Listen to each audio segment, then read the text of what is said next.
इतना लेट क्यों आए आप? 24 वीक के बाद लॉ अलाउ नहीं करता है अबॉर्शन। बच्चे का जन्म होने दो। You are 28 weeks pregnant, and the very legal system that's supposed to protect you, well, it's just pointing to this rigid, unyielding clock on the wall, basically saying, sorry, your time has completely run out. Welcome to this Kanoonplus explainer, where we're breaking down one of the most intense, high-stakes legal showdowns to hit the Supreme Court of India in 2026. This isn't just some dry case about medical procedures. No, it's a real-life thriller about human dignity, survival, and the absolute limits of the law. So here's the big question. Can a clock, just a statutory time limit written on a piece of paper, actually dictate a person's fundamental constitutional rights? I mean, when a law says you only have 24 weeks to make a life-altering medical decision, what exactly happens on week 25? Or, in this case, week 28? Does the Constitution just stop working? This is the exact premium-level constitutional crisis we are unpacking today, and it literally impacts how every single citizen's rights are weighed against rigid legal statutes. The terrifying reality of this case is just so stark. We're talking about a minor here, a 15-year-old girl who was already 28 weeks pregnant by the time her mother realized what was happening and rushed her to a clinic. And by the time they discovered the pregnancy, the legal clock under India's Medical Termination of Pregnancy Act had already completely expired. Every single doctor they approached just flat out refused to help. They were literally paralyzed. The emotional weight of this predicament is honestly immense. A child legally barred from reclaiming her own body. Now, before we get into exactly how this seemingly impossible situation was resolved at the highest court in the land, if you want top-tier, legally sophisticated analysis like this, you gotta make sure you're subscribed to Kanoonplus right now. Hit that subscribe button and hype this explainer.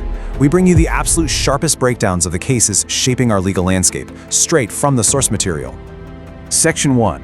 A 28-week legal crisis. Let's get into the timeline. So, when the medical establishment entirely shuts its doors on you, you really only have one option left. Right, the courts. And what followed was just this desperate, rapid-fire legal battle. On April 10, 2026, an ultrasound first discovers the advanced pregnancy. Literally 3 days later, on April 13, the mother files a desperate writ petition in the Delhi High Court. By April 18, a medical board at AIIMS submits its clinical report. And then, by April 24, exactly 2 weeks after that initial ultrasound, the Supreme Court of India actually issues its final landmark order. That is 14 days of absolute non-stop legal fire. And here it is. This is the actual official Supreme Court order from April 24, 2026. It's the civil appeal arising out of SLP 1454. We always anchor our analysis in reality here at Kanoonplus, so we wanted you to see it. This specific piece of paper is exactly what stood between a 15-year-old girl and a forced, unwanted birth. But as you'll see, getting this piece of paper was anything but easy.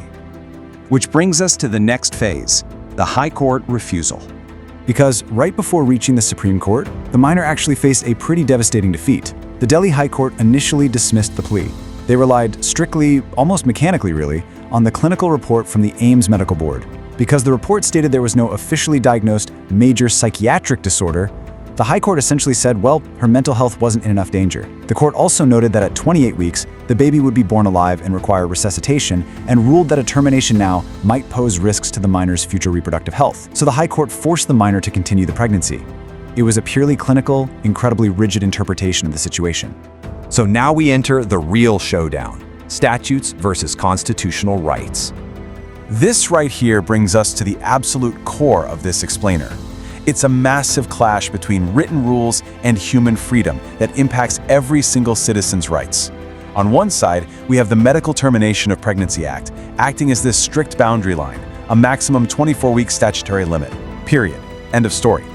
But clashing right up against it is Article 21 of the Indian Constitution, the boundless, overarching fundamental right to life, dignity, and reproductive autonomy. So the Supreme Court had to decide, does the absence of a statutory remedy mean the absence of a constitutional remedy? This matters so much because it tests whether laws are ever allowed to override fundamental human dignity. And the answer, as we're about to see, totally changed this minor's life.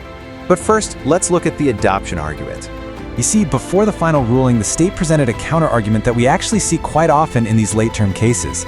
They argued, hey, let the pregnancy proceed because it's advanced and normal. The minor gives birth, the state cares for the child, and she can just offer it up for adoption. I mean, it sounds neat and tidy on paper, right?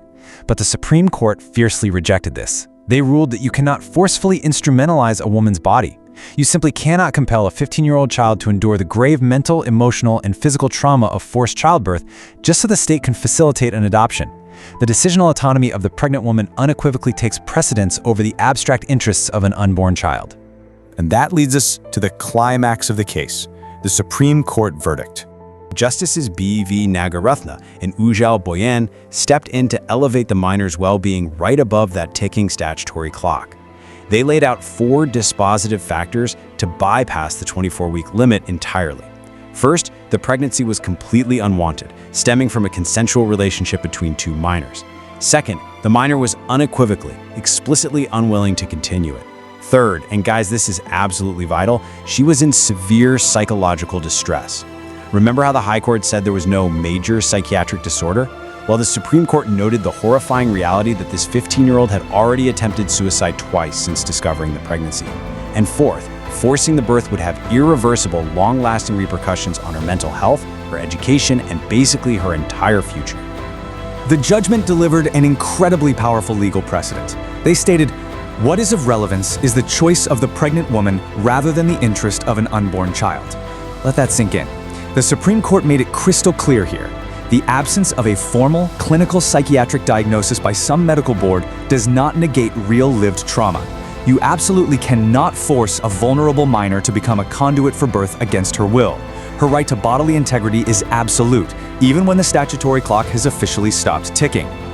Okay, let's zoom out a bit for our final section, rethinking abortion laws. Now, the story actually doesn't end with this single verdict. It acted as a massive catalyst for systemic change.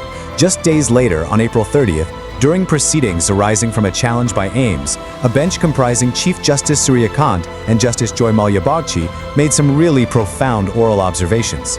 They actively called for an amendment to the law itself, specifically to remove time limits for termination of pregnancy in cases involving minor survivors. Because let's be real, by the time a minor realizes she is pregnant, navigates the intense social stigma, figures out her legal remedies, and actually reaches a court, that 24-week statutory window is almost always slammed shut. The justices pointed out that rigid timelines actively defeat the entire purpose of legal protection.